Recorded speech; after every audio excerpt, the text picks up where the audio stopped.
Welcome, everyone. I'm excited to kick off our presentation today with the intriguing story of the necklace. This is our first slide, and I just want to briefly introduce what we'll be exploring. We'll look into the story itself, the themes it presents, and the lessons we can learn. So, let's dive into this fascinating tale together. All right, let's take a moment to look at the summary slide. Here, we see the key sections that make up our presentation. First, we start with about the writer, which gives us some background on the author behind this work. Next is character list, providing an overview of the main characters involved. Then we have at a glance, offering a quick overview of the story or project. Moving on, theme highlights the central ideas or messages we're exploring.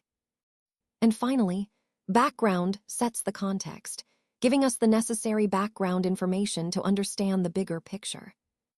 All of these sections are interconnected and designed to give us a clear roadmap of what to expect as we dive deeper into the presentation. Remember, each part builds on the previous one, helping us understand the overall story or project more comprehensively. So, as we go through each section, keep in mind how they collectively support the main theme and purpose of our discussion. Let's take a moment to talk about the writer behind this presentation. Understanding who I am and my background can help you connect more deeply with the content. I've spent several years exploring this field, really immersing myself in the key concepts and trends. My experience has shaped the way I approach this topic, always aiming to present information that is both accurate and engaging. This personal perspective is part of what I bring to the table, helping to make complex ideas more understandable. Ultimately, my goal is to share insights that are not only informative, but also relevant to the overall theme of this presentation. So as we move forward, keep in mind that this isn't just about data or facts. It's about meaningful understanding, rooted in experience and a genuine passion for the subject. Henri-René Albert Guy de Maupassant was a prominent French writer, best known for his mastery of the short story form. He is also considered a key figure in the naturalist school of writers, which aimed to depict human lives and destinies with a keen sense of realism. Maupassant was influenced by a number of important thinkers and writers, including Gustave Flaubert, Émile Zola, Honoré de Balzac, Arthur Schopenhauer, and Hippolyte Taine. These influences helped shape his approach to storytelling and his focus on the complexities of human nature. He was born on August 5, 1850 in Tourville-sur-Arx, France. Maupassant's life was relatively short, as he died on August 6, 1893, in Passy, Paris. Despite his brief life, his work left a lasting impact on literature, especially through his ability to craft compelling, concise stories that explore human motives and social realities.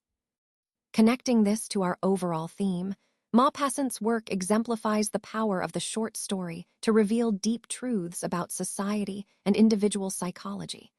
His influence continues to resonate today, reminding us of the importance of realism and psychological insight in literature. Let's take a moment to look at the background. This slide provides some context for the rest of our discussion. Understanding the background is crucial because it helps us see where these ideas are coming from and why they matter. It sets the stage for everything else we'll explore today. By connecting these key points, we can better appreciate how our initiatives fit into the bigger picture. So, as we move forward, keep in mind this background. It's the foundation that supports our overall theme. So imagine Matilda being invited to this grand party. She's got this beautiful dress that she's really excited to wear. But there's a little problem: she doesn't have any jewelry to go with it. To fix that, she borrows a lovely necklace from a friend. Everything seems perfect, until, unfortunately, she loses the necklace. Now, what happens next? That's what we're going to explore. This story highlights how small choices and actions can lead to unexpected consequences, tying into our overall theme about decision-making and its impacts. Let's take a moment to look at the character list. This slide highlights the key figures involved in our project.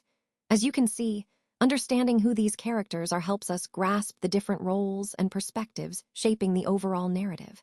Each character brings a unique point of view, which is crucial for the comprehensive approach we're discussing. Recognizing these roles also allows us to better understand how their interactions influence the project's success. Remember, identifying these key players is fundamental as we explore the broader themes and objectives of our presentation. Let's talk about Mathilda Loisel, the main character of our story. Mathilda is someone who is blessed with natural beauty, which is a wonderful gift. However, she isn't satisfied with her life because she dreams of wealth and luxury that she doesn't actually have. This sense of discontentment is a key point because it drives her actions throughout the story. When she gets invited to a fancy party, she borrows a diamond necklace from her friend Madame Forestier, hoping to look the part of someone elegant and wealthy. But tragedy strikes. She loses the necklace. Instead of fessing up, she and her husband decide to replace it, which leads to 10 years of hard work and sacrifice. That one night of glamour and radiance ends up costing her and Monsieur Loisel their happiness and future. This story underscores how a desire for superficial beauty and status can have serious consequences, a theme that ties into our overall message about values and contentment. Monsieur Loisel is, of course, Mathilda's husband, and he's quite content with the simple pleasures of his life. He does his best to meet Mathilda's desires and to soothe her frustrations, even if he doesn't fully understand her. He loves her deeply, but I think it's clear he underestimates just how unhappy she feels inside. When Mathilda loses the necklace, Monsieur Loisel makes a huge sacrifice. He chooses to pay a heavy price to help her settle the debt. And what's really striking is that he's paying for something he never truly wanted in the first place. This story really highlights how much he cares, even if he doesn't grasp her inner struggles, and it also ties into the larger theme of how misunderstandings and sacrifices can shape our destinies. Madame Forestier is Mathilda's wealthy friend, and she treats Mathilda with kindness. However, Mathilda feels bitterly jealous of her friend's wealth, and this jealousy makes her feel uncomfortable, almost painful. When Madame Forestier lends Mathilda the necklace for the party, she does so without inspecting it when Mathilda returns it. Later, Mathilda is horrified to realize that she has spent years trying to pay for a replacement necklace, only to discover that the original was actually worthless. This highlights a key theme, the danger of envy and the illusions of wealth, which can lead us to value things that are not truly valuable. It also reminds us that appearances can be deceiving, a lesson central to the overall story. Let's take a closer look at Theme 4. In this section, we'll explore some key points that are crucial to understanding the overall message of our presentation. First, it's important to recognize the main idea behind this theme, which ties into the broader context of our discussion. We'll examine how these points connect and reinforce the overarching concepts we've been addressing. Remember, the goal here is to see how these elements fit together to create a cohesive narrative. As we go through, I'll highlight the most important concepts to keep in mind, ensuring you see their relevance to the big picture. This theme emphasizes the interconnectedness of our ideas and demonstrates how each piece contributes to the overall story we're telling. So, let's dive into these points and explore their significance in advancing our understanding. The theme of the short story, The Necklace, is all about being happy with who you are and what you have. Madame Loisel lives in a middle-class society, but she dreams of being part of high society. She yearns to live a life above her means and is willing to do whatever it takes to get there. Her husband helps her by securing an invitation to a fancy reception, which is a big step towards her goal. From there, she persuades her husband to give her money so she can buy a beautiful dress to impress the guests. And the final touch is borrowing a stunning diamond necklace from Madame Forestier to complete her look. This story really highlights how desires and superficial appearances can lead us astray. It connects to our overall theme by showing that true happiness often comes from appreciating who we are and what we already have, rather than chasing after something just to fit in. What's really interesting here is how the necklace, which initially symbolizes her social acceptance and her dreams of a better life, becomes the very thing that leads to her downfall. The irony is that this precious item, which brings her happiness, ultimately causes her great suffering. When she loses the necklace, she doesn't just lose a piece of jewelry, she loses her middle-class status and plunges into poverty. She spends the next 10 years working tirelessly to replace it, sacrificing her youth and stability. This really highlights the theme of how appearances and material possessions can be deceptive. The necklace, a symbol of her desire to belong to a world where she feels she doesn't truly belong, ends up costing her everything. It's a powerful reminder of how our pursuits for social acceptance can sometimes backfire, leading us down a path of hardship and regret. Let's take a quick look at this, at a glance, slide. Here, we want to summarize the key points we've covered so far. The goal is to give you a clear snapshot of where we stand now. Throughout this presentation, we've been focusing on the importance of understanding the core concepts and how they connect to the bigger picture. This slide highlights the main ideas so you can see how everything fits together. It's a way to reinforce what's most important and ensure we're all on the same page as we move forward. Remember, these key points are the foundation for the next steps in our discussion. Let's take a closer look at Mathilde Loisel. She aspires to the wealth and prestige of the upper classes, which shows her desire for a more glamorous life. She feels frustrated by her lower middle-class status and her surroundings, which she finds plain and unworthy of her dreams. Her husband, although supportive, is also limited by their social standing. When he manages to get an invitation to one of the fancy parties that Mathilde longs to attend, she initially refuses, claiming she has nothing to wear. But her husband helps her purchase an expensive dress to prepare for the event. However, Mathilde is still dissatisfied because she lacks jewelry to complete her look. To solve this, she borrows an extravagant diamond necklace from her friend, Madame Forestier.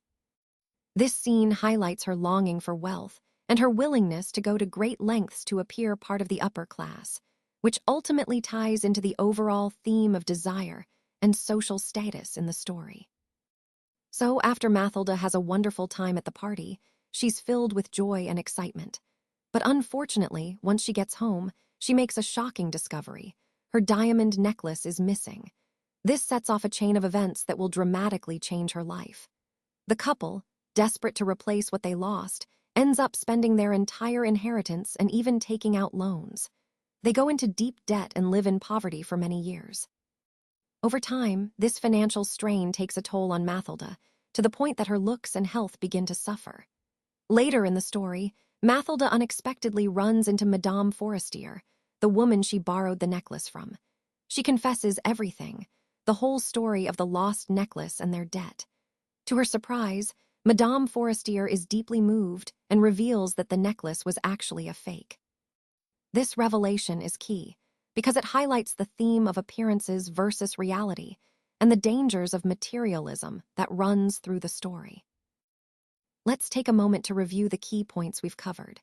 First, we discussed the importance of understanding the core concepts thoroughly to ensure we're all on the same page. Then, I emphasized how highlighting the most critical ideas helps us focus on what truly matters in our project. Additionally, I pointed out the value of connecting these points back to the overall theme, so everything we do aligns with our bigger goals. Remember, keeping these elements in mind will help us communicate more clearly and work more effectively as a team. This summary is a great way to solidify our understanding and set the stage for what's coming next. Mathilde Loisel is attractive and pretty, but she is also very unhappy. She feels that life has treated her unfairly, almost like she's been betrayed by her circumstances. She believes she deserves a better life, feeling she's been relegated to a lower station than she should be. She dreams of being appreciated and loved by someone from a wealthy, noble family. However, the reality is quite different. Without a dowry, she had no choice but to settle for a position as a junior clerk in the Ministry of Public Instruction. This slide highlights how her dissatisfaction stems from her desires and her perception of social status, which ties into the larger theme of how longing and social aspirations can shape our happiness. Her existence is one of constant frustration. She hates her plain apartment, its absence of pictures on the walls, its shoddy furniture. Even the sight of her maid doing housework fills her with hopeless regrets and provokes flights of fancy about more opulent surroundings. Though other women of her class may come to terms with their station in life, Mathilde never can. This ongoing dissatisfaction highlights her deep longing for a wealthier, more glamorous life, which remains out of reach. It underscores a key theme of the story: the disparity between appearance and reality, and how this disconnect fuels her unhappiness. You see, Mathilda is so overwhelmed by her lower middle-class life that she actually avoids seeing an old friend, Madame Forestier. Now, Madame Forestier is quite wealthy, and for Mathilda, visiting her feels almost unbearable, like facing a painful reminder of what she's lost or what she wishes she had. This refusal to reconnect highlights how deeply she is humiliated by her social status. Instead of reaching out, she chooses to spend her days in her dull, unremarkable flat, often crying and overwhelmed with feelings of worry, regret, desperation, and distress. This slide really underscores the themes of humiliation and isolation, how her social circumstances have driven her away from others and contributed to her emotional suffering. It's a powerful illustration of how pride and shame can lead to loneliness and suffering, especially when someone's self-esteem is tied to social class. This all ties back to the broader message of the story: how societal pressures and personal pride can sometimes lead to tragic outcomes. Her husband, on the other hand, seems better adjusted. He doesn't notice that the tablecloth has been in use for 3 days. When he's served a simple casserole, he can exclaim with pleasure, "Well, a good hot pot. I don't know anything better than that." One day, he comes home from his office with an invitation to a party hosted by his superior, the Minister of Public Instruction. Instead of reacting with excitement, Mathilda throws the invitation down on the table, saying it's no good to her because she has nothing suitable to wear for such an occasion. This contrast highlights how her husband remains content with simple pleasures, while she is fixated on appearances and social status, an important theme in the story about materialism and dissatisfaction. Her husband tries to convince her that it was very difficult for a junior clerk to get asked to such an event. He emphasizes that attending would give her a rare glimpse into the whole world of officialdom. He even suggests that she wear that good-looking dress she once wore to the theater, implying it would be suitable and impressive for the occasion. However, she refuses his suggestion, showing her independence and perhaps her awareness of her own worth. Instead, she tells him to give the invitation to a colleague whose wife is better turned out than she is. This exchange highlights her confidence and the social dynamics at play, which connects to the broader theme of social status and personal dignity in the presentation. Monsieur Loisel tries another approach here. He asks her how much it would cost to get a proper dress. She takes a moment to think, trying to estimate what an old penny pincher like him would be willing to spend. After some consideration, she settles on 400 francs. Interestingly, this is exactly the amount he has saved up to buy himself a gun, so he can go out with friends for some Sunday shooting on the Nanterre flatlands. He's not thrilled about giving up that pleasure, but in the end, he agrees. This moment highlights how financial constraints influence their decisions, and it ties back to the overall theme of sacrifice and the pursuit of appearances in the story. So an appropriate dress has been ordered, and it's all set before the dance date. However, Mathilda is still feeling quite down and upset. She's now complaining that she doesn't have any jewelry to match her beautiful dress. Her husband suggests flowers as an alternative, but she doesn't seem impressed by that idea. Then, he comes up with a better suggestion. Why not borrow some jewelry from their rich friend, Madame Forestier? Mathilda thinks this is a good idea, so the next day she goes to see Madame Forestier and explains her situation. Madame Forestier is very generous and eager to help.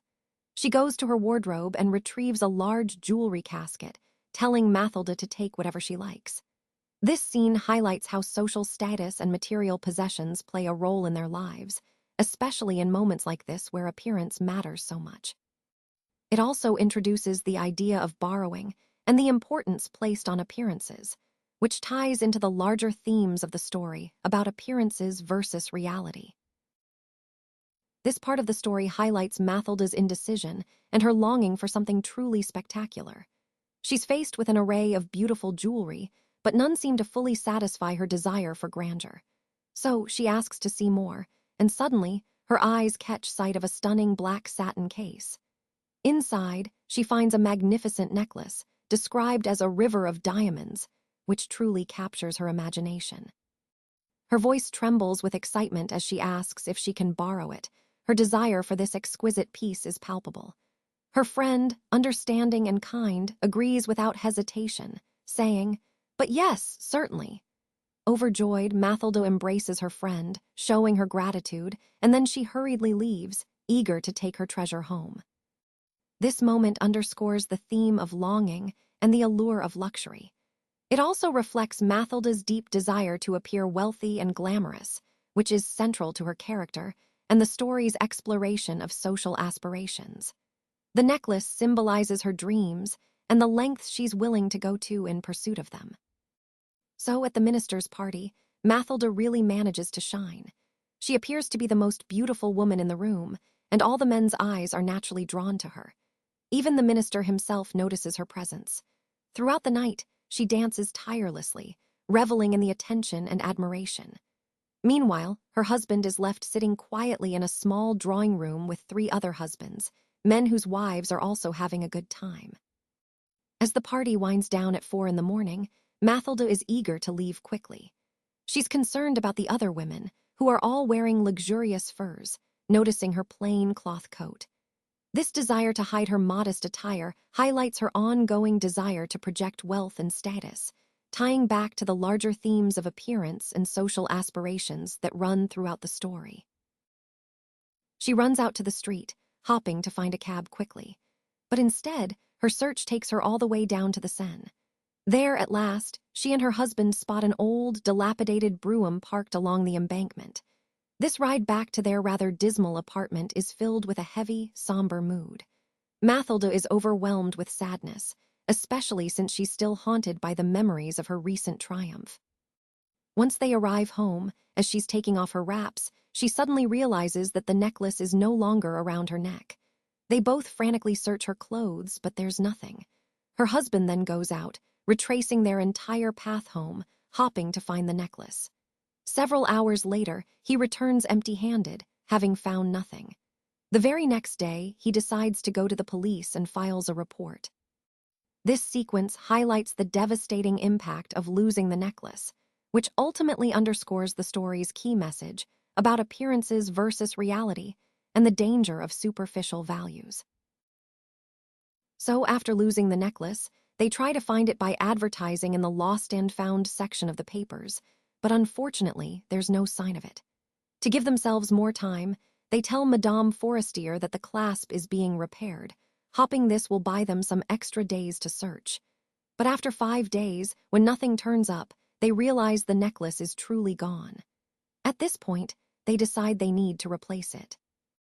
They start visiting jewelers, trying to find a matching strand of diamonds, and finally, they spot one at a shop in the Palais Royal. The necklace costs 36,000 francs, but with a generous 4,000 franc discount. To pay for it, they use an 18,000 franc inheritance that Monsieur Loisel received from his father, and they borrow the rest in small amounts, essentially mortgaging their future for the next decade. When they return the replacement necklace to Madame Forestier, her response is quite cold. She notes it should have been returned sooner, in case she needed it. Interestingly, she doesn't even bother to open the case to check if it's the original or the replacement. This story highlights how their desperation and pride lead to a significant financial burden, illustrating a key theme of the presentation. How desire and social status can drive us to make reckless decisions with lasting consequences. Now let's look at what happens when the Loisels are left with their debts. First, they have to get rid of their maid, which shows how much their financial situation has changed. They move to a much poorer apartment, and this new living situation really forces Madame Loisel to take on all the menial tasks herself. She's now washing sheets, carrying garbage down to the street, fetching water, and even doing her own shopping. She has to bargain with shopkeepers to save a few sous, which highlights how tight their finances have become. Meanwhile, her husband is working extra hours, moonlighting in the evenings for a bookkeeper and often working at night, copying documents at 25 centimes a page. What this all underscores is the heavy burden of debt. It's not just about money, but about the sacrifices they have to make, losing comfort, independence, and even dignity. These consequences connect to the overall theme of the story, emphasizing how financial struggles can drastically change people's lives and how debt can lead to a cycle of hardship. This debt continues year after year, slowly but surely, until it is finally paid off. Over this long period, Mathilda's life changes dramatically.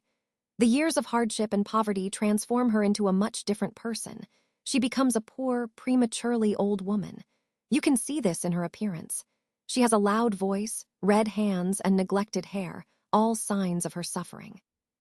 Despite all of this, she often remembers the night of the minister's ball, where she experienced great success and happiness.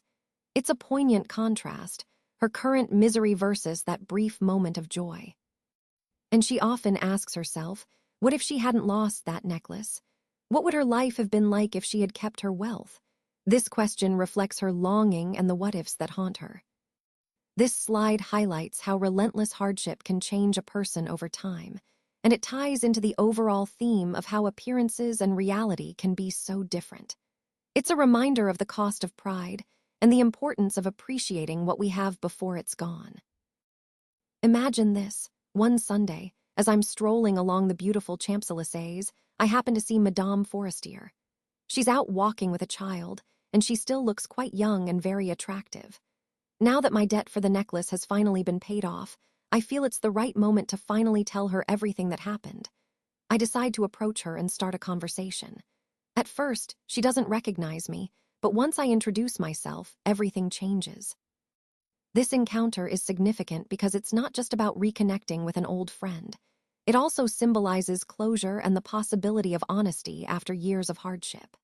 It ties back to our overall theme of appearances versus reality, showing how our perceptions can be so different from the truth, and how sometimes revealing the truth can change everything. So here she explains that life has been pretty grim for her. She recounts the story of the lost necklace, how she had it replaced, and how for the past 10 years she's been working tirelessly to pay off the debt. It's a story of hardship and sacrifice. She's relieved that this long ordeal is finally over, and she feels a naive pride that her friend never knew she had replaced the necklace with a different one. Madame Forestier, hearing this, is deeply touched. She takes both of her friend's hands and says, "Oh, my poor Mathilda, but mine was a fake. It was worth no more than 500 francs. This revelation completely shifts the story's perspective and underscores the theme of appearances versus reality.